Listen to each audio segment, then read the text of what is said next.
everyone. Myself Anushka Anand, a student of Sharp Brain Academy.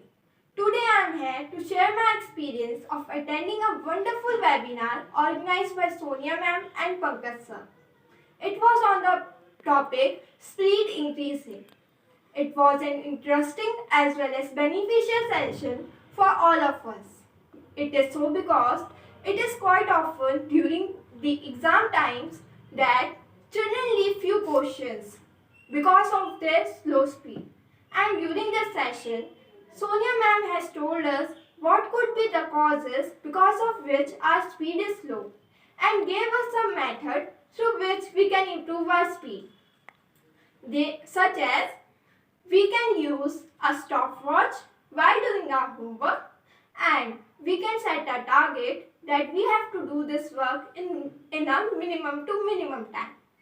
As well as she has also told that it is quite often that our fingers start paining when we try to write fast. And for that she gave us two exercises which we can do, and we can do our work without paining our hands. Overall, it had been a wonderful session and very useful for me, as I myself feel that my writing speed has been increased than before.